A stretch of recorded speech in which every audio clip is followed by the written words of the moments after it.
बंदी छोड़ सतगुरु रामपाल जी परमेश्वर जी की जय हो। परमपिता परमात्मा सारी सृष्टि के रचनहार कुल मालिक असंख्य ब्रह्मांडों के स्वामी जगत गुरु तीनों लोकों में प्रवेश करके सबका धारण पोषण करने वाले राजाधीराज आत्माधार नाथों के नाथ देवों के देव महादेव सर्वेश्वर महेश्वर मृत्युंजय अजरो अमर आदि अनादि सनातनी प्रभु जगत पिता जगदीश्वर श्री श्री 1008 की उपाधि के वास्तविक अधिकारी अकाल मूरत सौद स्वरूपी राम वासुदेव सर्वगतम ब्रह्म परम पूज्य प्रथम पूज्य परम संत परम पुरुष परम धनी परम दयालु सत्य कबीर हक्का कबीर अल्लाहु कबीर अल्लाहु अकबर बाखबर अल्लाह ताला जगत के तारणहार जगत के मुक्तिदाता जगत के जगन्नाथ हारे के सहारे हिंदुओं के राम मुसलमानों के अल्लाह सिखों के वाहिगुरु ईसाइयों के मसीह दया के सागर दया निधि करुणा के सागर करुणा निधि स्वयंभू परिभू संकट मोचन कष्ट हरण मंगल करण दुख भंजन अविगत कबीर निर्विकार निर्विषम परमात्मा अलय अलेख सतगुरु आदि अनादि सतगुरु असली मर्यादा पुरुषोत्तम असली राम असली कृष्ण असली घनश्याम असली मुरारी राजाओं के राजा महाराजाओं के महाराजा शहंशाहों के शहंशाह सम्राटों के सम्राट भगवानों के भगवान अल्लाहों के अल्लाह प्रभुओं के प्रभु मसीहाओं के मसीह सच्चे वाहिगुरु बाबाओं के बाबा पीरों के पीर सेठों के सेठ जगत सेठ सावड़सा सेठ सर्वगुण संपन्न अनंत कोटि कलाओं के स्वामी अनंत कोटि ब्रह्मांडों के नायक योगियों में महायोगी ध्यानियों में महाध्यानी सिद्धों में परम सिद्ध ज्ञानियों में तत्वज्ञानी ब्रह्म ज्ञानी महाज्ञानी परम ज्ञानी सर्वश्रेष्ठ ज्ञानी विज्ञानी युवा कबीर समर्थ कबीर असमवात अमित ओजा सच्चे रहनुमा करीम अल्लाह सुभान अल्लाह दुनिया के अंतिम पैगंबर 8 सितंबर 1951 से गांव धनाना जिला सोनीपत हरियाणा भारतवर्ष की पावन भूमि पे प्रकट रियल कल्कि भगवान श्री नारायण साकार हरि श्री बाबा साहेब नूर अनंत परमात्मा सच्चे दरवेश सच्चे बाखबर संत श्रोमणी सतगुरु रामपाल जी परमेश्वर जी के चरण कमल में आप और हम सभी भाई बहनों का अनंत कोटि दंडवत प्रणाम। सत्साई भाई और बहनों, बहुत बड़ी दया बहुत बड़ी मेहर पूज्य गुरुदेव भगवान की परमेश्वर रामपाल जी की, जिनके शुभ आशीर्वाद से विशेष आशीर्वाद से उन्हीं के सत्संगों का संग्रह पवित्र आध्यात्मिक पुस्तक ज्ञान गंगा के ऊपर वीडियो बनाने की श्रृंखला जारी है। इसी श्रृंखला में आज हमारा ये 36वें नंबर का वीडियो है और इस पवित्र पुस्तक ज्ञान गंगा के ऊपर बन रहे प्रत्येक वीडियो से हमें शास्त्र अनुकूल साधना के विषय में सत आध्यात्मिक मार्ग के विषय में वो तमाम गहन गूढ़ जानकारियाँ प्राप्त हो रही हैं, जो जानकारियाँ सदियों से एकमात्र संस्कृत भाषा के विद्वान होने के कारण और तत्व ज्ञान का ज्ञान ना होने के कारण हमारे नादान धर्म गुरु भी इन शास्त्रों का सार निकाल कर भगत समाज को नहीं दे पाए। ये पवित्र पुस्तक ज्ञान गंगा सर्व धर्मों के सर्व पवित्र धर्मशास्त्रों के ज्ञान से प्रमाणित है और इस पवित्र पुस्तक ज्ञान गंगा को पढ़कर या सतगुरु रामपाल जी के यूट्यूब पर सत्संग सुनकर ही आप जी अध्यात्म के विषय में जान सकते हैं और अपनी आत्मा का कल्याण करवा सकते हैं। अन्यथा भाई और बहनों, ये मनुष्य जन्म परमपिता परमेश्वर जी ने हमें बड़ी दया करके बड़ी रजा करके 84 लाख योनियों से बाहर निकाल कर आप और हमें दिया है और ये मनुष्य जन्म केवल परमेश्वर प्राप्ति के लिए अपनी आत्मा का कल्याण करवाने के लिए ही मिलता है। बाकी कार्य तो पैदा होना खाना पीना बच्चे पैदा करना उनके लालन पालन में सारा दिन भटकते रहना कमाते रहना अंत में मर जाना, ये तो पशु और पक्षी भी करते हैं। फिर भला मनुष्य जन्म प्राप्त करने का क्या औचित्य रह गया यदि हम भी वही सारी क्रिया करते करते मर गए जो पशु और पक्षी करते हैं। तो तत्वदर्शी संत आकर हमें इस मनुष्य जन्म की कीमत समझाता है और जो कार्य इस मनुष्य जन्म से शुरू करना होता है हमसे वो कार्य भक्ति वाला शुरू करवाता है।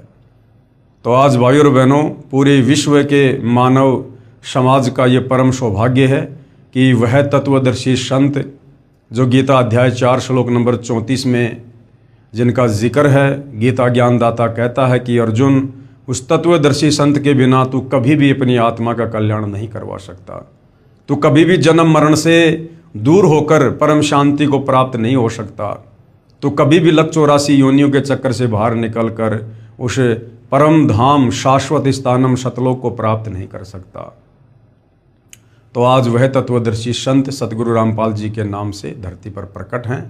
अतिशीघ्र आप सतगुरु रामपाल जी के प्रवचन सुनकर इस ज्ञान को समझकर आत्मसात करके और उनसे नाम दीक्षा लेकर मर्यादा में रहकर भक्ति करके अपनी आत्मा का कल्याण करवाइए।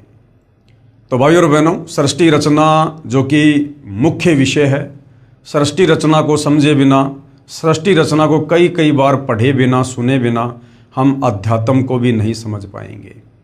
तो सृष्टि रचना के ऊपर इस पवित्र पुस्तक ज्ञान गंगा के ऊपर जो वीडियो बन रहे हैं, उनमें 6-7 वीडियो सृष्टि रचना के ऊपर ही बने हैं। यदि आप जी पहली बार वीडियो देख रहे हैं तो आपसे प्रार्थना है, इस पवित्र ज्ञान गंगा पुस्तक के ऊपर बन रहे प्रत्येक वीडियो को शुरुआत से अवश्य देखिए। यदि वास्तव में आप परमात्मा चाहते हैं और शास्त्र अनुकूल साधना करके अपनी आत्मा का कल्याण करवाना चाहते हैं। तो सतगुरु रामपाल जी ने अध्यात्म के विषय में हमें एडी से लेकर चोटी तक सब कुछ समझा दिया है कि एक परमात्मा कौन है, कैसा है, कहाँ रहता है, आकार में है या साकार में है, मिलता कैसे है, उस परमेश्वर की भक्ति का मंत्र क्या है और हमें क्या क्या लाभ वो परमात्मा देता है। उसके बाद ये परब्रह्म और ब्रह्म जो गीता अध्याय 15 श्लोक नंबर 16 में वर्णित 2 भगवान हैं, इन दोनों की क्या स्थिति है, इनका क्या सामर्थ्य है। उसके बाद ब्रह्मा विष्णु महेश जो तीनों एक एक गुण से युक्त हैं, रजोगुण ब्रह्मा, शतोगुण विष्णु, तमोगुण शंकर, इनके अध्यात्म में क्या औकात है, कितना सामर्थ्य है, इनकी पूजा करनी चाहिए नहीं करनी चाहिए, हमारे धर्मशास्त्र इस विषय में क्या निर्देश देते हैं। उस पूर्ण ब्रह्म परमेश्वर परम अक्षर ब्रह्म कबीर देव की पूजा का क्या मंत्र है, कहाँ लिखा है, कौन बताएगा, और साथ में वो कबीर परमात्मा चारों युगों में कब कब आए, किस नाम से आए, क्या क्या लीलाएं की, और बहुत सारे भविष्य वक्ताओं की भविष्यवाणियाँ उस तत्वदर्शी संत के विषय में क्या कुछ कह रही हैं। तो ये तमाम जानकारियाँ भाइयों और बहनों हम इस पवित्र पुस्तक ज्ञान गंगा से प्राप्त कर चुके हैं, और इन तमाम जानकारियों को समझे बिना, पढ़े बिना हम भक्ति मार्ग पर दृढ़ नहीं हो सकते, हमारी रुचि भक्ति में नहीं बनेगी। तो आज का हमारा जो विषय है वो है भटकों को सतमार्ग, यानी जो आत्माएं परमात्मा प्राप्ति के लिए भटक रही थी या तीनों तापों के कष्ट से, कर्म दंड के पापों से, जिन्हें शरीर में कष्ट था, परिवार में कष्ट था और जिनका कहीं कोई समाधान नहीं निकल रहा था, थक हार कर बैठ गए थे कि अब तो मरना ही शेष है। और जैसे ही उन आत्माओं को सतगुरु रामपाल जी के विषय में जानकारी हुई, उन्होंने उपदेश प्राप्त किया और मर्यादा में रहकर वो शास्त्र अनुकूल साधना शुरू की जो सतगुरु रामपाल जी हमें बताते हैं। उसके बाद उन आत्माओं के जीवन में चमत्कार हुए। डॉक्टर भी सोच सोच कर हैरान है कि मेडिकल साइंस में ऐसा पहली बार हुआ है, ये तो मिरेकल हुआ है, चमत्कार हुआ है, कोई बहुत बड़ी शक्ति है जो इसे बचा रही है। तो भाई और बहनों, परमेश्वर से बढ़कर कोई शक्ति नहीं है, परमेश्वर से बढ़कर कोई विज्ञान नहीं है। ये विज्ञान उस परमेश्वर के द्वारा दिया गया एक छोटा सा खिलौना है इस वर्तमान कलयुग में भक्ति में सहयोग के लिए। ये बातें आपको उस समय समझ में आएंगी जब आप सतगुरु रामपाल जी के प्रवचन सुनेंगे, उनके द्वारा बताई गई सृष्टि रचना को सुनेंगे। तो सतगुरु रामपाल जी से उपदेश लेने से पूर्व जिन लोगों की हालत मरणासन वाली थी, जो घर परिवार उजड़े पड़े थे, बर्बादी की कगार पे थे, और जैसे सतगुरु रामपाल जी से नाम उपदेश लिया, शास्त्र अनुकूल साधना शुरू की, उसके बाद वो आत्माएं स्वयं अपने मुख कमल से अपनी आत्मकथा बताते बताते नहीं थक रही हैं। और किस प्रकार से उन आत्माओं ने अपने साक्षात्कार दिए, जिनको पवित्र पुस्तक ज्ञान गंगा में शामिल किया गया। पहले हम 2-4 भक्तों की आत्मकथा को पढ़ चुके हैं, सुन चुके हैं। आज हमारा विषय है गुर्दे ठीक करना व शैतान को इंसान बनाना। मैं भगत जगदीश पुत्र श्री प्रभुराम, गांव पंजाब खोड़, Delhi 81, DTC Delhi transport company में मैकेनिक हूँ। मुझे शराब ने राक्षस व्यक्ति का इंसान बना दिया था। शराब राक्षस बना देती है, राक्षस। सतगुरु रामपाल जी की भक्ति मर्यादाओं में एक मर्यादा ये है, ये प्रथम मर्यादा है कि यदि सतगुरु रामपाल जी से उपदेश प्राप्त करना है तो आपने हर प्रकार के नशे से दूरी बनानी पड़ेगी। शराब, भांग, तंबाकू, बियर, अफीम, सुल्फा, गांजा, बीड़ी, सिगरेट, हुलास, सूंघना, जितने भी प्रकार के नशे हैं, हर प्रकार के नशे से दूरी बनानी होगी और आपने नशा करने वालों को सहयोग भी नहीं करना है, अन्यथा नाम खंडित हो जाता है। और परमेश्वर जी की वाणी है कि सुरा पान मदमाशाहारी गमन करे भोगे पर नारी 70 जन्म कटत हैं सीसम साक्षी साहिब है जगदीशम। और शराब पीने वाले को शरीर में जो रोग होते हैं, जो कष्ट होते हैं, जो बीमारियां होती हैं, वो तो हम सबको पता है। लीवर है, यकृत है, हमारे गुर्दे हैं, फेफड़े हैं। आध्यात्मिक दृष्टि से गुरुदेव भगवान ने बताया कि शराब पीवे कड़वा पानी 70 जन्म कुत्ते के जानी। जो व्यक्ति शराब पीता है उसके लगातार 70 जन्म कुत्ते के होते हैं और कुत्ता बनकर वो इंसान कैसी अपनी दुर्गति करवाता है हम सब वाकिफ हैं। तो किसी भी प्रकार का नशा सतगुरु रामपाल जी के पंथ में वर्जित है। मुझे शराब ने राक्षस वर्ती का इंसान बना दिया। शराब पीना, मुर्गे खाना, सिगरेट पीना, हुक्का पीना। मैं नौकरी से शाम को लगभग 7 या 8 बजे आता था। कई बार घर आने में शराब ज़्यादा पीने पर 9 या 10 भी बज जाया करते थे। शराब में पागल हुए, एक बार इधर एक बार उधर लड़खड़ाते हुए पैरों से घर में घुसता था। आते ही पत्नी व बच्चों को पीटना शुरू कर देता था, क्योंकि शराब इंसान को राक्षस बना देती है। परमेश्वर कहते हैं मांस खाए वो ढेड सब, ढेड यानी नीच व्यक्ति, मांस खाए वो ढेड सब और शराब पीवे सो नीच, कुल की दुर्मति पर हरे भाई राम कहे सो ऊंच। हर रोज घर में कहर होता था। जिन बच्चों को प्यार के साथ अपनी छाती से लगाना चाहिए था, वे मासूम बच्चे मुझको देखकर चारपाई के नीचे घुस जाते थे। बच्चे अपने पिताजी के घर आने की राह देखते हैं कि पापा जी आएंगे, हमारे लिए खाने की चीज़ें लाएंगे, परंतु मैं खाने की चीज़ों की बजाय शराब में पागल हुए लाल आंखों से उनको मारने लग जाता था। अब बताओ भाई और बहनों, राक्षस में और एक शराब पीने वाले इंसान में फिर भला क्या अंतर रह गया। दूसरी तरफ मेरी धर्मपत्नी सुमित्रा देवी भी अपने दुखी जीवन के साथ खतरनाक बीमारी से जूझती हुई श्वास पूरे कर रही थी। उसके दोनों गुर्दे खराब हो चुके थे। डॉक्टरों ने कह दिया था कि दवाई खाते रहो, लेकिन 6 महीने से ज़्यादा ये जीवित नहीं रह सकती। ऑल इंडिया मेडिकल और डॉक्टर राम मनोहर लोहिया हॉस्पिटल दिल्ली से भी ये रिपोर्ट मिली कि गुर्दे खराब हो चुके हैं और ये 6 महीने से ज़्यादा जीवित नहीं रह सकती, और साथ में दवाई भी अंत समय तक खाते रहना होगा। उन मासूम बच्चों का क्या हाल होगा जिनका पिता शराब पीता हो, माँ मृत्यु शैया पर हो, कोई वजन का कार्य नहीं कर सकती। तो उन बच्चों को जब ये पता चला कि तुम्हारी मम्मी भी 6 महीने से ज़्यादा जीवित नहीं रहेगी, तो उन बच्चों की आंखों से आंसू बहते रहते थे। एक तो पिताजी शराबी और दूसरी तरफ हमारी माताजी जानलेवा बीमारी से पीड़ित है। हमारा क्या होगा। 3 लड़के तथा 1 लड़की अपनी माताजी के पास गिरकर रोने लगे तथा कहा कि हे भगवान, हम सबको भी हमारी माताजी के साथ ही अपने पास बुला लेना, या किसके सहारे जिएंगे। ऐसी दुर्गति भाई और बहनों इस काल में आप और हमारी कर रखी है।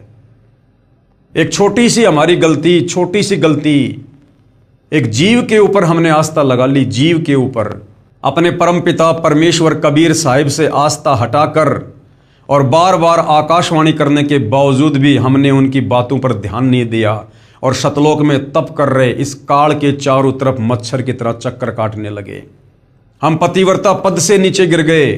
सतलोक में हमें कोई बीमारी नहीं थी, कोई कमी नहीं थी, कोई कमाना नहीं था, कोई दुख नहीं था, अखंड सुख थे, क्योंकि वो सुख सागर है। लेकिन हमने अपनी गलती के चलते, अपनी नादानी के चलते इस काल के ऊपर आसक्ति करके, और आज आप और हम सब यहाँ पर अपने अपने कर्म आधार से कहर भोग रहे हैं। कहर, ऐसी ऐसी दुर्गति ना जाने कितनी बार, असंख्यों बार, करोड़ों अरबों बार मनुष्य जन्म प्राप्त करके आप और हमारी हुई है। बाकी अन्य योनियों में हमारी किस प्रकार दुर्गति होती है ये सर्वविदित है। परमात्मा ने उन बच्चों की भी पुकार सुनी और हमारे भी शुभ कर्म उदय हुए कि हमारे पड़ोस में ही भगतमती निहाली देवी ने अपने गुरुदेव सतगुरु रामपाल जी महाराज की आज्ञा अनुसार 30, 31, 1 जनवरी 1997 को सतगुरु गरीबदास जी महाराज की अमृतमयी वाणी 3 दिन का अखंड पाठ अपने घर पर करवाया, जिसमें सतगुरु रामपाल जी महाराज ने 31 दिसंबर 1996 को रात्रि में 9 से 11 बजे तक सत्संग किया। अब देखना भाइयों और बहनों, परमेश्वर अंतर्यामी हैं, और जिस प्रकार इस कबीर भगवान ने 650 साल पहले जगह जगह जाकर सत्संग करके और अपनी आत्माओं को अपनी शरण में लिया, जिस प्रकार हम सुनते हैं सर्वानंद की माता शारदा देवी, वो ब्राह्मण कुल में थी और उस समय छुआछात बहुत ज़्यादा थी। कबीर परमात्मा धानक समाज में लीला कर रहे थे। सर्वानंद की माता शारदा देवी को कई भक्तों ने कहा कि आप बहुत दुखी हो, बहुत परेशान हो, आप हर जगह से अपना इलाज करवा चुकी हो, आपको कोई राहत प्राप्त नहीं हो रही है, आप हमारे गुरुदेव से दीक्षा ले लो, वो स्वयं परमात्मा आए हुए हैं।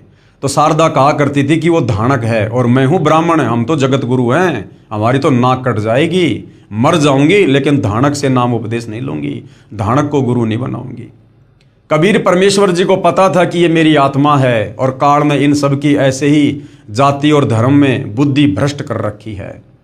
तो कबीर परमेश्वर सतगुरु रामपाल जी ने, जो 650 साल पहले आए थे कबीर नाम से, उस शारदा देवी के पाड़ोस में किसी भगत के घर पर सत्संग रख दिया, अपनी उस प्यारी आत्मा शारदा को अपनी शरण में लेने के लिए।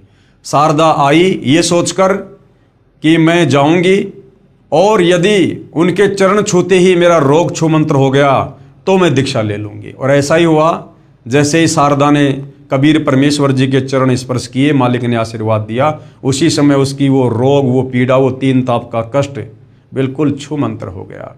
और शारदा ने सबके सामने अपना घूंघट उठाकर और अपनी आइडेंटिटी को, अपनी पहचान को सार्वजनिक करते हुए और परमेश्वर की महिमा की वहाँ पर। इसी प्रकार भाइयों और बहनों, ये जो आत्मा थी, जो बहुत ज़्यादा शराब पीता है और ना अपने बच्चों की कोई शुद्ध ले रहा है, ना अपनी पत्नी की कोई शुद्ध ले रहा है, और ये परिवार मरणासन स्थिति में है।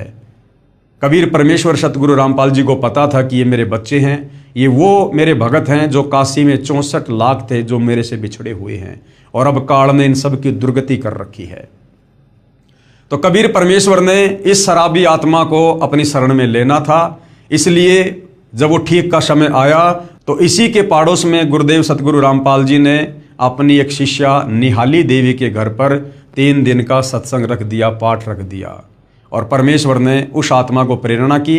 वो आत्मा भी किसी न किसी बहाने उस सत्संग में आई और सत्संग समझकर, नाम उपदेश लेकर, सर्व बुराइयों से दूर होकर अपनी आत्मा का कल्याण करवाया, जिसमें सतगुरु रामपाल जी महाराज ने 31 दिसंबर 1996 को रात्रि में 9 से 11 बजे तक सत्संग किया। मेरी धर्म पत्नी सुमित्रा देवी भी पड़ोस में सत्संग सुनने के लिए चली गई। थोड़ी देर बाद मैं यानी जगदीश भी अपनी नौकरी से घर आ गया। घर आने पर बच्चों से पता चला कि हमारी माताजी पड़ोस में माई निहाली देवी के घर सत्संग सुनने के लिए गई है। ये सुनकर मैं बहुत ज़्यादा क्रोधित हुआ और मैंने कहा कि कहाँ पाखंडियों के पास चली गई, मैं अभी उसको पीटते हुए घर लाता हूँ। ये विचार कर मैं भगतमती निहाली देवी के घर चला गया। मैंने शराब पी रखी थी। जब मैं निहाली माई के घर पहुंचा तो सतगुरु रामपाल जी महाराज सत्संग कर रहे थे। बहुत संख्या में भगतजन सत्संग सुन रहे थे। उन सभी को देखकर मैं कुछ नहीं बोला और चुपचाप सबके पीछे बैठ गया। मैंने सत्संग सुना और सत्संग में महाराज जी ने बताया कि शराब पीवे कड़वा पानी, 70 जन्म समान यानी कुत्ते के जानी। गरीब 100 नारी जारी करे सुरा 500 बार, एक चिलम हुक्का भरे डूबे काली धार। कबीर मानुष जन्म पाए कर नहीं भजय हरि नाम, जैसे कुआ जल बिना खुदवाया किस काम।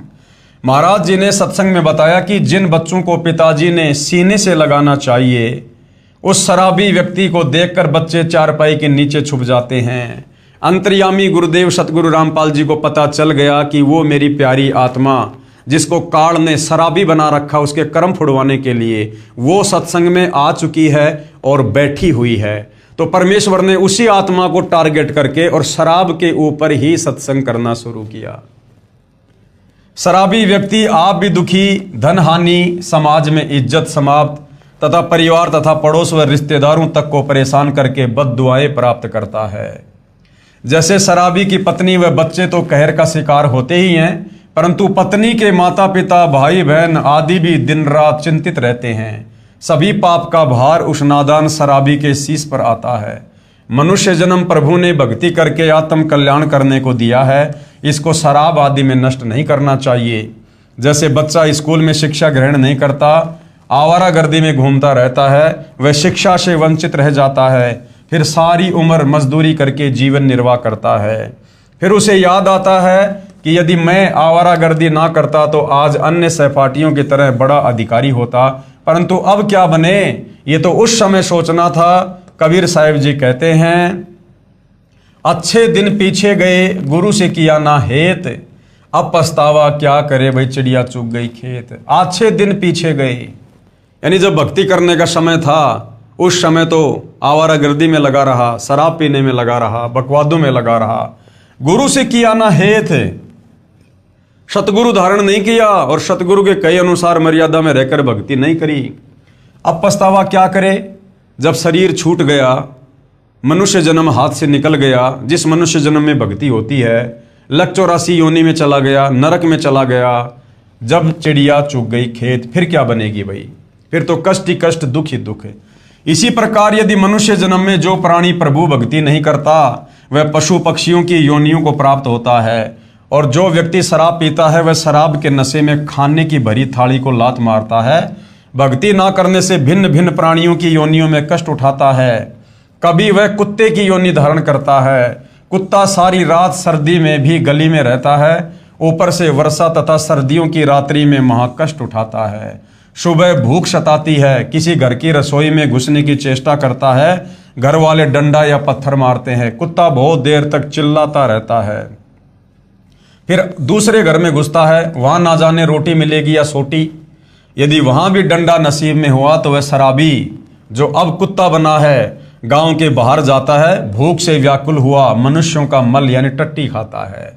यदि वह नादान प्राणी जब मनुष्य शरीर में था सत्संग में आता, अच्छे विचार सुनता, बुराई त्याग कर अपना कल्याण करवाता तथा बच्चों को अच्छी शिक्षा तथा प्रभु की दीक्षा प्रदान करवाता, सदा सुखी हो जाता। शराब का नशा कुछ समय रहता है, परमात्मा के नाम भजन से हुए सुख का आनंद सदा साथ रहता है।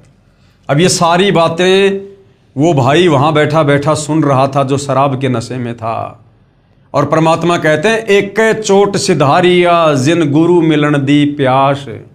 जो अच्छी आत्मा होती हैं, काल चाहे उनको कितनी बकवाद में क्यों ना लगा दे, जिस दिन उनको सतगुरु के सत्संगों की चोट लग जाती है वो सर्व बुराइयां एक झटके में त्याग देते हैं। उन्हीं को परमात्मा ने सूरवीर कहा है।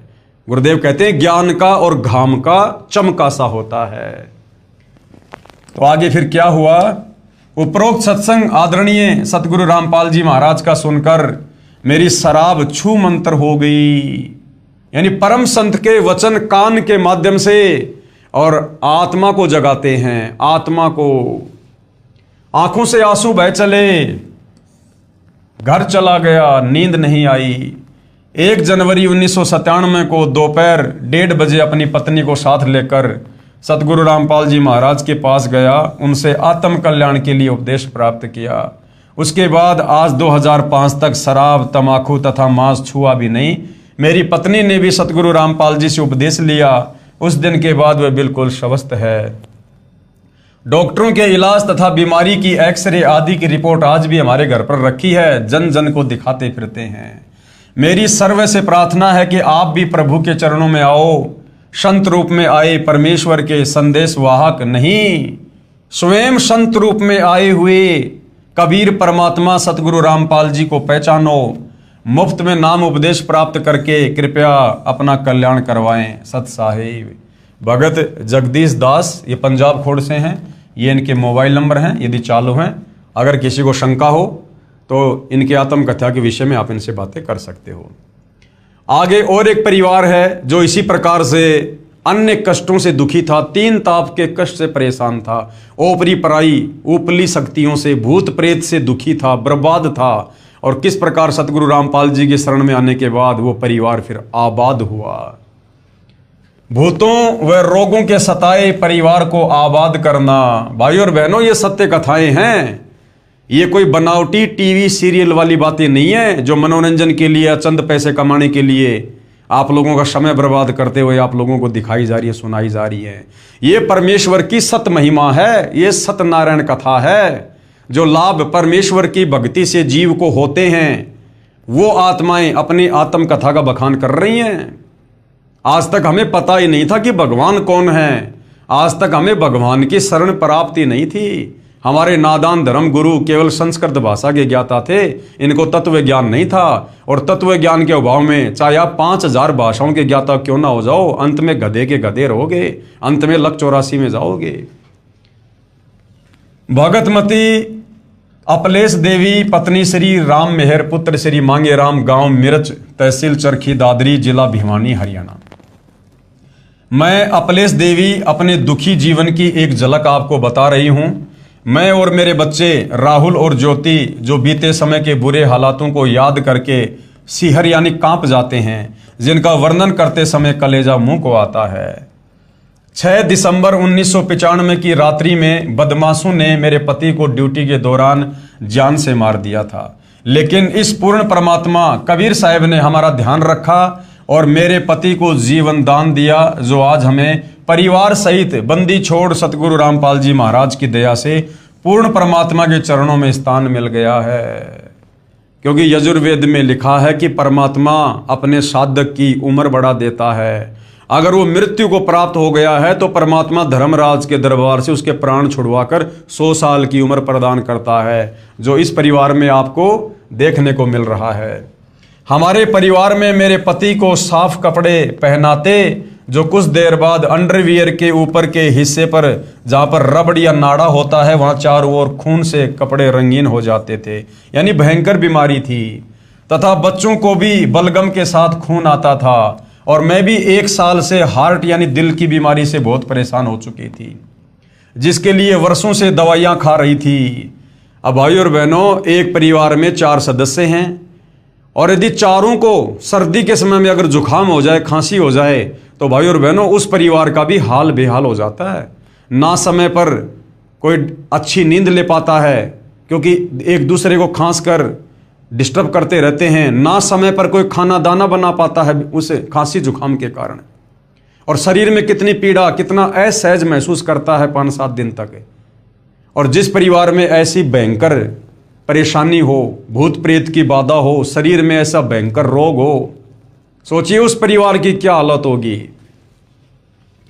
जिसके लिए वर्षों से दवाइयां खा रही थी। मेरे पतिदेव दिल्ली पुलिस में हैं, मेरे सारे शरीर पर फोड़े फुंसी हो जाते थे। घर में परेशानियों के कारण मेरे पति राम मेहर का दिमागी संतुलन भी बिगड़ गया। सरकारी नौकरी पुलिस की, उसके बावजूद भी घर में काल का तांडव, 1 मिनट का चैन नहीं, 1 मिनट का सुख नहीं। हमने इन परेशानियों के लिए सन 1995 से जुलाई 2000 तक 1 दर्जन से भी ज्यादा लंगड़े, लोभी व लालची गुरुओं के दरवाजे खटखटाए तथा भारतवर्ष में तीर्थ स्थानों पर जैसे यमुना, गंगा, हरिद्वार, ज्वालाजी, चामुंडा, चिंतापूर्णी, नगरकोट, बालाजी, मेहंदीपुर व गुड़गांव वाली माई तथा गोरख टीला राजस्थान वाले प्रत्येक स्थानों पर बच्चों सहित काफी बार चक्कर लगाते रहे, लेकिन हमें कोई राहत नहीं मिली। परमात्मा कहते हैं, माई मसाणी सेड शीतला भैरव भूत हनुमंत। भाई परमात्मा उनसे दूर है जो इनको पूजनते। इन देवी देवताओं की पूजा के लिए, यहां तक कि ब्रह्मा विष्णु महेश की पूजा के लिए भी गीता जी मना कर रही है कि कोई लाभ नहीं होगा, जो तुम्हारे भाग्य में है वही मिलेगा, चाहे कितने चक्कर काट लेना।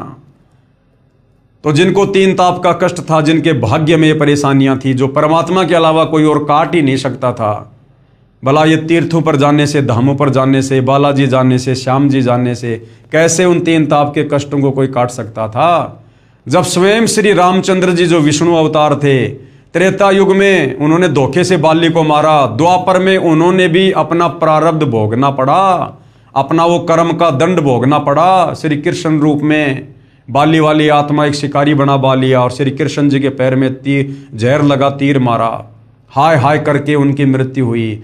जब हमारे सुप्रीम भगवान, जिनको हम सुप्रीम माना करते थे ब्रह्मा विष्णु महेश को आज से पहले तत्व ज्ञान के अभाव में, जब वो भगवान भी अपना कर्म दंड नहीं काट पा रहे, तो उन भगवानों के अधीन ये छोटी मोटी शक्तियां, भैरव भूत हनुमान, इनकी भक्ति पूजा साधना करने से, इन तीर्थों पर जाने से भला हमारे कर्म कैसे कटेंगे।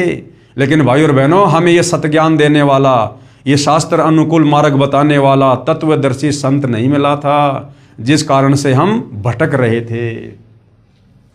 इस प्रकार हमारे परिवार की हालत यहां तक आ चुकी थी कि हम होली व दिवाली भी किसी मस्जिद में बैठकर बिताने लग गए थे। हम बड़े खुश नसीब हैं जो हमें सतगुरु रामपाल जी महाराज के द्वारा परम पूज्य कबीर परमेश्वर की शरण मिल गई, क्योंकि सतगुरु रामपाल जी स्वयं ही परम पूज्य कबीर परमेश्वर हैं। लेकिन भाई और बहनों, ये भक्ति की शुरुआत का समय था, आत्माएं अपने गुरुदेव भगवान को पहचान नहीं पाई, लेकिन जैसे तैसे वो भक्ति पर लगी हुई थी। तो कबीर परमेश्वर तो दयालु हैं, रहनुमा हैं, परमेश्वर जो उनकी शरण में आ जाता है अवश्य उनके कांटे निकालते हैं। अब कहाँ गए वे काल के दूत, यानी वो नकली संत महात्मा, वे हमारी बीमारियां जिनका इलाज ऑल इंडिया हॉस्पिटल में चल रहा था, तो सतगुरुदेव की चरणों की धूल के आगे टिक नहीं पाई। डॉक्टरों ने मना कर दिया था, दुनिया भर के जाड़े वाड़े लगा के जंतर मंत्र करवा के शाणे सपाटों के पास परेशान हो गए, कहीं कोई समाधान नहीं, लाखों रुपया लुटवा दिया। और जैसे सतगुरु रामपाल जी की शरण में आए, बिल्कुल चंगे हो गए, बिल्कुल चंगे। हर प्रकार की ओपरी पराई शक्ति, भूत प्रेत की बाधा, शारीरिक कष्ट, रफू चक्कर। 25 फरवरी 2001 को एक काल की पूजा करने वाले शाणे ने फोन करके पूछा कि अपलेश तुम्हारा नाम है? मैंने कहा जी हाँ, आप अपना नाम बताओ। तब वह शाना कहता है कि ये बलवान कौन है, आपका क्या लगता है? मैंने कहा कि तुम कौन हो, आपका क्या नाम है तथा ये सब क्यों पूछना चाहते हो? तब वह शाना कहता है कि बेटी तुम मेरा नाम मत पूछो, मैं बताना नहीं चाहता तथा मैं हंसी से बोल रहा हूं। ये बलवान तथा इसके साथ एक आदमी आए और दोनों मुझे 3700 रुपये तुम पर घाल गनवाने के लिए, यानी जंतर मंत्र करवाने के लिए दे गए थे। मैंने तुम्हारा फोन नंबर भी बलवान से लिया था कि मैं पूछूंगा कि उनकी दुर्गति हुई या नहीं। मेरे पास आपका फोन नंबर नहीं था, बलवान ने ही दिया था, जो मैंने ये बुरा कार्य रात्रि में किया। लेकिन जैसे ही मैं सोने लगा तो मुझे सफेद कपड़ों में जिस गुरु की तुम पूजा करते हो वे दिखाई दिए, यानी सतगुरु रामपाल जी दिखाई दिए, जिन्होंने मुझे बतला दिया कि इसका परिणाम तुम खुद भोगोगे। ये परिवार सर्वशक्तिमान सर्व कष्टहरण परम पूज्य कबीर परमेश्वर की शरण में है। आपकी तो औकात ही क्या है, यहाँ का धर्मराज भी अब इस परिवार का कुछ नहीं बिगाड़ सकता। यानी भाई और बहनों, सतगुरु रामपाल जी ने उस शाणे को दर्शन देकर और ये सारी बातें इसलिए बताई ताकि उस अपलेश बहन को अपने गुरुजी की शक्ति पर, अपने गुरुजी की भक्ति पर विश्वास हो और वो आत्मा दृढ़ता के साथ आत्म कल्याण के मार्ग पर लगी रहे। गरीब जम जोरा जहां से डरे, जम यानी काल, जोरा यानी मौत, और मिटे कर्म के लेख, जो भाग्य में लिखा है वो भी सतगुरु मेट देता है। अदली असल कबीर है, यानी सृष्टि में न्यायकारी परमात्मा केवल एक ही है, कबीर देव, कुल के सदगुरु एक, सारे कुल के मालिक वो एक ही हैं। परम पूज्य कबीर परमेश्वर जी से जम, काल तथा काल के दूत तथा मौत भी डरती है। वे पूर्ण प्रभु पाप कर्म के दंड के लेख को भी समाप्त कर देते हैं। इसके बाद उस शाणे ने कहा कि बेटी तुम्हें यह बतला दूं कि तुम जिस देव पुरुषोत्तम की पूजा करते हो, जिस भगवान पुरुषोत्तम की पूजा करते हो, गीता अध्याय 15 श्लोक नंबर 17, उत्तम पुरुष तु अन्य परमात्मा इति उदारते, यानी वास्तव में जिसको परमात्मा कहा जा सकता है वो तो कबीर देव है, जो वर्तमान में सतगुरु रामपाल जी के रूप में है। उस शाणे ने कहा कि बेटी तुम्हें यह बतला दूं कि तुम जिस देव पुरुषोत्तम की पूजा करते हो वे बहुत प्रबल शक्ति हैं। मैं 25 साल से ये घाल गालने का कार्य कर रहा हूं, न जाने कितने परिवार उजाड़ चुका हूं, परंतु आज पहली बार हार खाई है। बेटी इस शक्ति को मत छोड़ देना, नहीं तो मार खा जाओगे। अब भाई और बहनों, अगर उस शाणे को इन सब बातों का पता होता कि इतनी बड़ी शक्ति हरियाणा में आई हुई है, सतगुरु रामपाल जी के नाम से दर्शन भी दे दिए, तो वो पागल आदमी था क्या? तुरंत जाके चरणों में गिर जाता। लेकिन भाई और बहनों, गुप्त रूप में, सूक्ष्म रूप में ये सारे खेल कबीर परमात्मा सतगुरु रामपाल जी करते हैं। उस शाणे को तो पता भी नहीं मैंने किसको क्या बोल दिया। परमात्मा ने सारे खेल खेले और अपनी आत्मा को दृढ़ कर दिया ताकि ये मेरी शरण में लगी रहे। आपके विनाश के लिए बलवान आदि घूम रहे हैं। अब बलवान उसका जेठ है, बलवान इस अल्पेश बहन का जेठ था। अब बताओ भाई और बहनों, हम आपस में एक दूसरे के काल प्रेरणा से दुश्मन बन के बैठे हैं, घर परिवार में भी। मैंने कहा कि हम पूर्ण परमात्मा की पूजा करते हैं, बलवान मेरे पति का बड़ा भाई है, हमारा जानी दुश्मन बना है। हम आज इतने खुश नसीब है कि हमारे दिल में किसी वस्तु या कार्य की आवश्यकता होती है, उसको ये सतगुरुदेव सत कबीर साहिब पूर्ण कर देते हैं। आज गुरु गोविंद दोनों खड़े, हम किसके लागे पाए? हम बलिहारी सतगुरुदेव रामपाल जी के चरणों में, जिन्हें परमेश्वर दिया मिलाए, यानी जो स्वयं ही परमेश्वर के रूप में आकर हमें मिल गए। हे भाइयों और बहनों, हम सारा परिवार मिलकर आपको ये संदेश देते हैं कि अगर आपको शतलोक का मार्ग, पूर्ण मोक्ष व सर्व सुख प्राप्त करना हो और सांसारिक दुखों से छुटकारा पाना हो, तो बंदी छोड़ सतगुरु रामपाल जी महाराज से सतनाम प्राप्त कर लेना और अपना अनमोल मनुष्य जन्म सफल कर लेना। सत साहिब भगतमती अपलेश देवी। अब आगे गुरुदेव भगत सतीश की आत्म कथा सुना रहे हैं, जो स्वयं भगत सतीश दास ने अपने मुख कमल से सतलोक आश्रम में इंटरव्यू दिया, अपनी आत्म कथा बताई, किस प्रकार से सतगुरु रामपाल जी की शरण में आने से पहले परिवार उजड़ा हुआ था और कैसे उनके शरण में आने के बाद परमेश्वर ने वो अनमोल सुख दिए जिसकी हम शोपन में भी कल्पना नहीं कर सकते थे। मैं भगत सतीश दास 193 सेक्टर 7 आर के पुरम नई दिल्ली का रहने वाला हूं। उपरोक्त पंक्तियां हमारे जीवन में चरितार्थ होती हैं, क्योंकि सतगुरु बंदी छोड़ रामपाल जी महाराज का दिसंबर सन 1997 को प्रीतमपुरा दिल्ली में सत्संग हुआ। तो हम अपने एक मित्र के कहने पर सत्संग सुनने गए, परंतु पारंपरिक पूजाएं छोड़ने की बातें सुनने के बाद सत्संग में दिल नहीं लगा, क्योंकि जब हम एक पूर्ण परमेश्वर की पहचान करके उसकी भक्ति करना शुरू करते हैं, तो फिर हमने अन्य देवी देवताओं की, नीचे की शक्तियों की सारी पूजाएं छोड़नी पड़ेंगी। और जैसा सतगुरुदेव भगवान हमें कहेंगे उस अनुसार हमने फिर भक्ति साधना करनी है, पूजा करनी है। एक सादे सब सदे, सब सादे सब जाए, माली सींचे मूलकू फले फूले अगाए। अब विचार करो भाई और बहनों, जिस व्यक्ति की दोस्ती या मित्रता देश के राष्ट्रपति के साथ हो और वो व्यक्ति यदि एक गांव के सरपंच के आगे जाके उधार मांगे, भीख मांगे, उस व्यक्ति की क्या इज्जत रह जाएगी? क्या राष्ट्रपति उसको जो है पसंद करेगा? कभी नहीं। तो सतगुरु रामपाल जी से उपदेश प्राप्त करने के बाद हमारी जो मित्रता है, हमारा जो संपर्क है, वो इस सृष्टि की सर्वश्रेष्ठ सर्वशक्तिमान शक्ति से हो जाता है, यानी कबीर परमेश्वर से हो जाता है, जो स्वयं सतगुरु रामपाल जी ही हैं।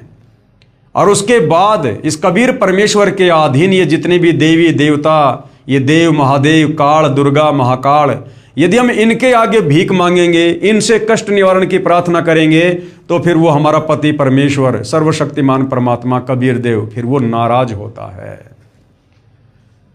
तो सतीश जी ने सत्संग सुना, लेकिन सत्संग में सतगुरु रामपाल जी ने बताया कि भैया यदि हमारे से उपदेश प्राप्त करना चाहते हो, समर्थ कबीर भगवान की भक्ति चाहते हो, तो आपने जितनी भी पारंपरिक पूजाएं हैं, बाबा श्याम की, बालाजी की, हरिदास की, गरीबदास की, ये सब आपने छोड़नी पड़ेंगी। केवल अपने गुरु के बताए अनुसार पतिव्रता पद पर रहकर एक परमेश्वर की पूजा करनी है। तो भगत सतीश जी कह रहे हैं कि ये बातें सुनने के बाद सत्संग में दिल नहीं लगा। सतगुरु जी शास्त्रों में पढ़ पढ़ कर हमें समझा रहे थे, तो हमारे मन में आया कि किताबों को तो हम घर में ही ना पढ़ लेंगे। इस प्रकार ज्योति निरंजन काल ने हमारी बुद्धि स्थिर कर दी और हमारा भक्ति वाला चैनल बंद कर दिया।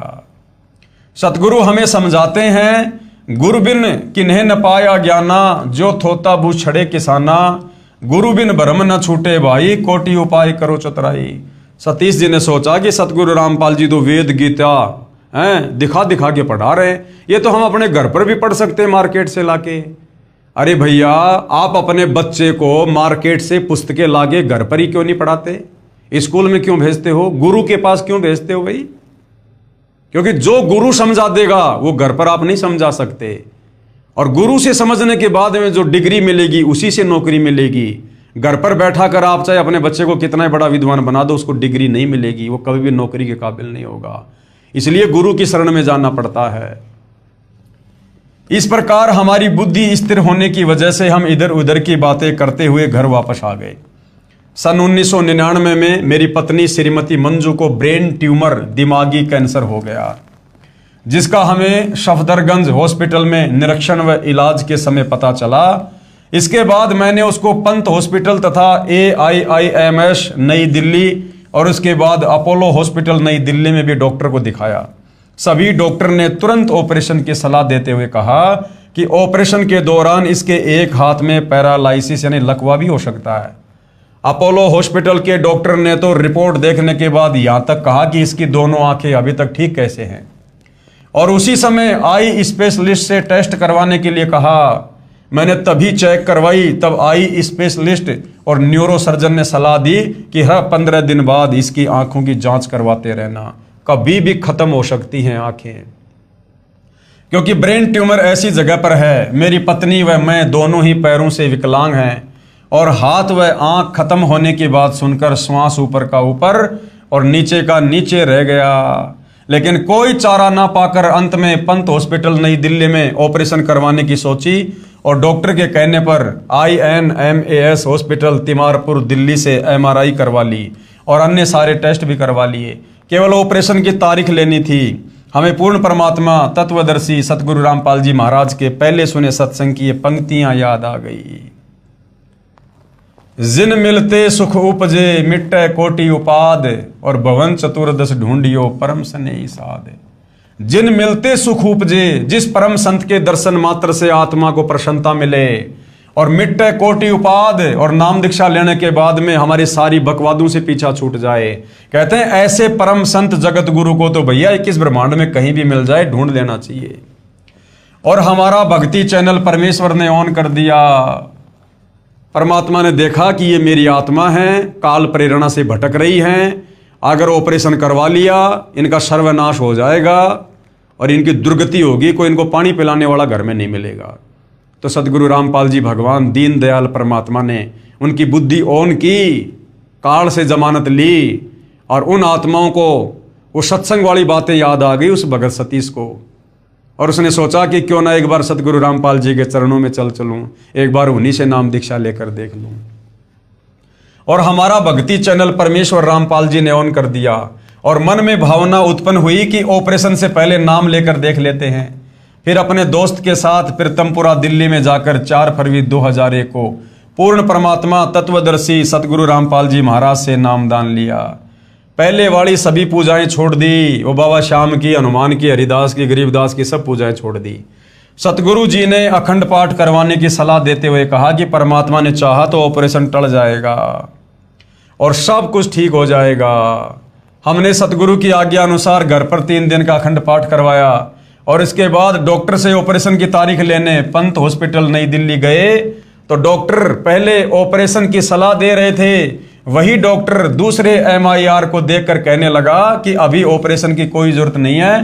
तब सतगुरु की वाणी याद आई, सतगुरु दाता है कल माही, प्राण उदाहरण उतरे साई, और सतगुरु दाता दीन दयालम, जम किंग करके तोड़े जालम। ये काल का जाल था ये।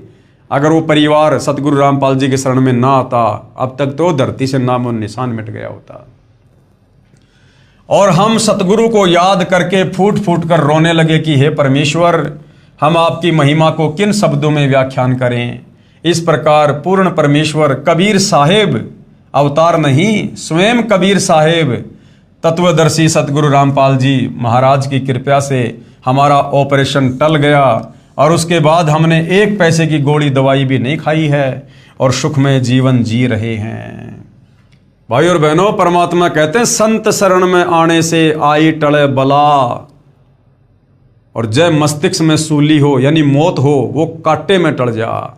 और ये परमात्मा तो कांटा भी नहीं लगने देता, कांटा भी यदि इस परमेश्वर की जानकारी होते ही, इसके विषय में पता चलते ही, अगर इनके ज्ञान को सुनकर समझकर इनसे उपदेश लेकर भक्ति शुरू कर दी जाए तो ये हल्का फुल्का कांटा भी उन्हीं को लगता है जो बार बार परमेश्वर के कहने पर भी शरण में नहीं आते हैं, जो परमेश्वर को दुखी करके फिर शरण में आते हैं, उनकी थोड़ी लेट सुनवाई होती है।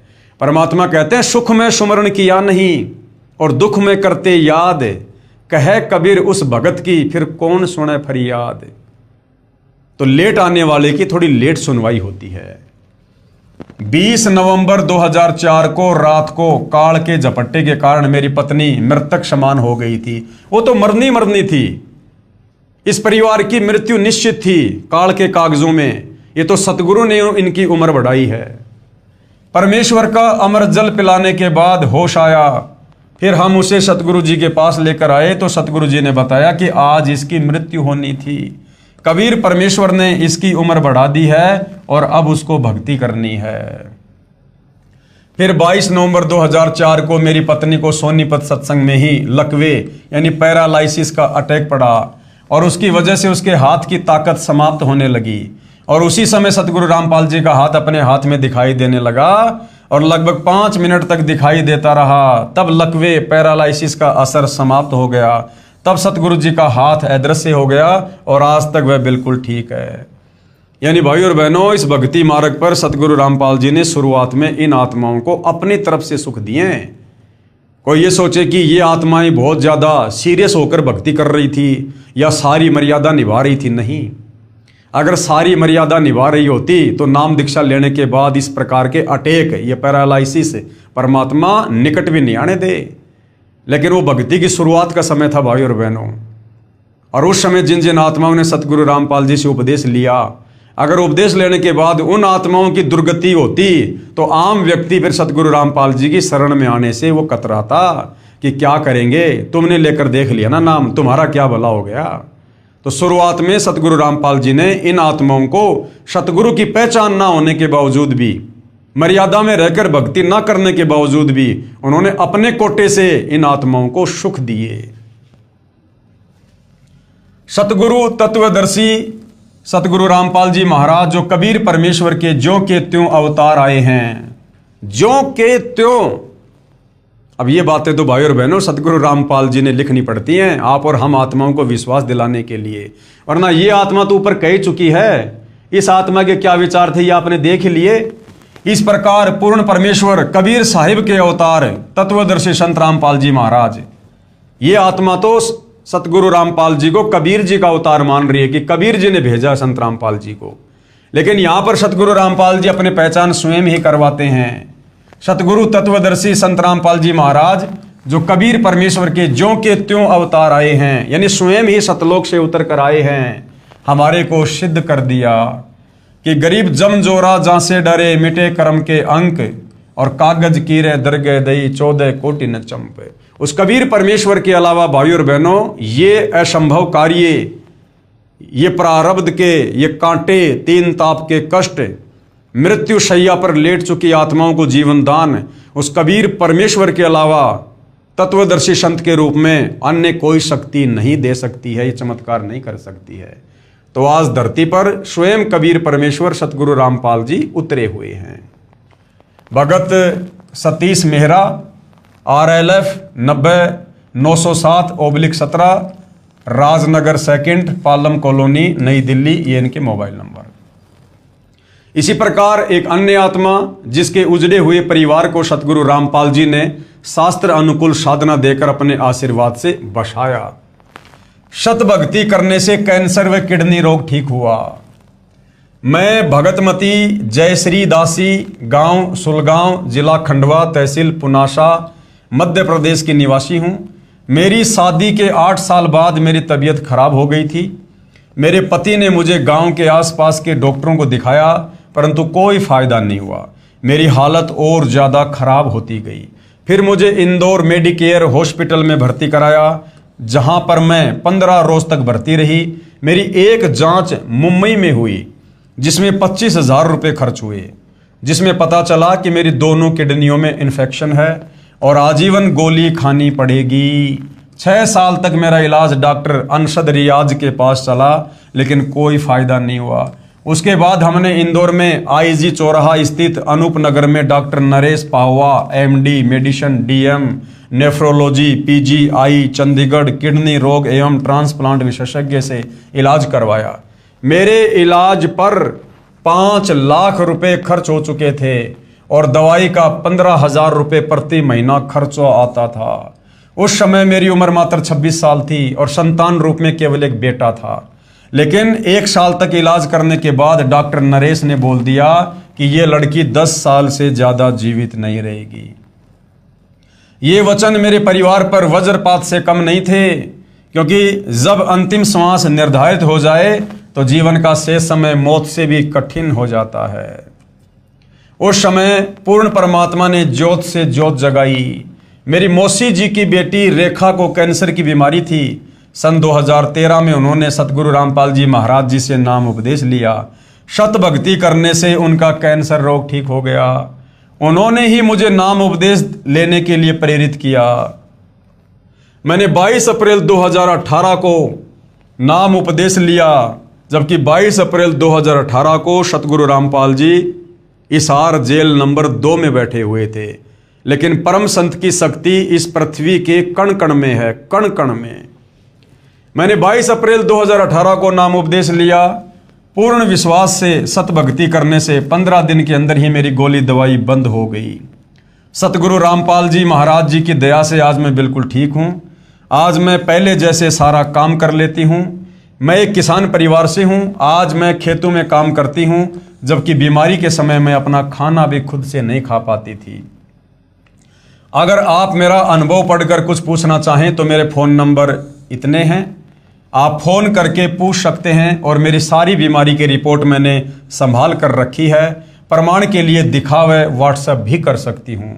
अपने जगत के भाई बहनों से प्रार्थना है कि सतगुरु रामपाल जी महाराज से नाम दीक्षा लो और अपना और अपने परिवार का कल्याण करवाओ। मानव जन्म दुर्लभ है, ये मिले न बारंबार, क्योंकि 184 योनियां भोगने के बाद एक मनुष्य जन्म मिलता है। और तरवर से पत्ता टूट गए, जिस प्रकार पेड़ से कोई पत्ता टूट कर गिर जाए फिर बहुर न लगता डार, जिस प्रकार वो पत्ता वापस पेड़ पर नहीं लग सकता, इसी प्रकार 184 योनियां भोगने के बाद जो हमें ये अनमोल मनुष्य जन्म स्त्री या पुरुष का प्राप्त हुआ है, अगर बिना भक्ति के एक बार छूट गया ये दोबारा प्राप्त नहीं होगा। भगतमती जय श्री दासी, गांव सुलगांव, तहसील पुनासा, जिला खंडवा, मध्य प्रदेश, ये इनके मोबाइल नंबर हैं। अब आगे भाई और बहनों, भटके हुए भगत हनुमत दास को पुनः संभालना। भगत हनुमत दास सतगुरु रामपाल जी से उपदेश लेने के बाद भक्ति छोड़ चुका था। लोकलाज में आकर, दबाव में आकर या खुद की अज्ञानता के चलते, और उसके बाद भयंकर परेशानियों का सामना करना पड़ा। लेकिन पुनः सतगुरु रामपाल जी ने, दयालु परमेश्वर ने उसकी तमाम गलतियों को अनदेखा करते हुए उस आत्मा को एक बार पुनः मौका दिया।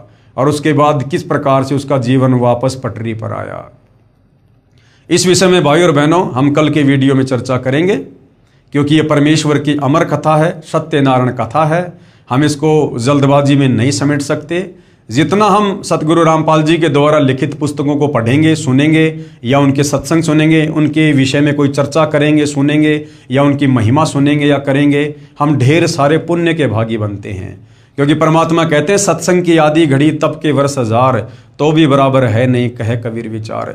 सतगुरु रामपाल जी की चर्चा यदि उनके 2 भगत की आपस में मिलकर करते हैं, वो भी सत्संग है। और उससे इतना लाभ होगा जितना हम 4 युगों भक्ति करके अन्य देवी देवताओं की, काल महाकाल की, ब्रह्मा विष्णु महेश की, उससे भी हम इतना फायदा नहीं उठा सकते जितना कुछ क्षण में सतगुरु रामपाल जी की चर्चा करें, उनकी महिमा करके, उनके द्वारा दी गई भक्ति करके हम फायदा उठा सकते हैं। तो ये अमर कथा है, सत्यनारायण कथा है, अनंत युगों के बाद में हमें मिली है। हम धीरे धीरे धीरे धीरे इसका रसपान करेंगे, साथ में अपनी भक्ति भी करेंगे। तो आज के वीडियो में भाई और बहनों केवल इतना ही, क्योंकि ये जो वीडियो वर्तमान में बनाए जा रहे हैं ये आप अन्य भाई बहनों को जो अभी तक सतगुरु रामपाल जी के ज्ञान से अनभिज्ञ हैं, अपरिचित हैं, उनकी शरण में नहीं है, आप भाई बहनों को प्रेरित करने के लिए, आपको अध्यात्म के विषय में बताने के लिए, जगाने के लिए कि भाई कहाँ सोए पड़े हो, क्यों अपनी दुर्गति करवा रहे हो। आज अगर 2 टाइम की रोटी सुख से मिल रही है तो भरोसा नहीं है कल को भी सुख से मिलेगी। आने वाले समय में प्रारब्ध में ना जाने क्या कष्ट हो, क्या कठिनाई हो। और वर्तमान में कलयुग है, पुण्य समाप्त हो चुके हैं, पाप कर्म ज़्यादा हैं। और जिस दिन पाप कर्म का घड़ा फूट जाएगा, हंसता खेलता परिवार पल भर में गुब्बारे की तरह फूट जाएगा, फिर हाथ कुछ नहीं आएगा। तो समय रहते इन खुशियों में सतगुरु रामपाल जी का ज्ञान समझ कर उपदेश प्राप्त करो, ताकि आपके जीवन में, आपके घर में, आपके परिवार में कभी दुख आए ना। तो भाई और बहनों, केवल प्रार्थना कर सकते हैं, बाकी सकल पदार्थ है जगमाही, भाग बिना नर पावत नहीं। तो आज की वीडियो में केवल इतना ही। परमेश्वर हम सबको आज्ञा दे, सद्बुद्धि दे, हम भटके हुए को परमेश्वर अपनी शरण दें। बंदी छोड़ सतगुरु रामपाल जी परमेश्वर जी की जय हो।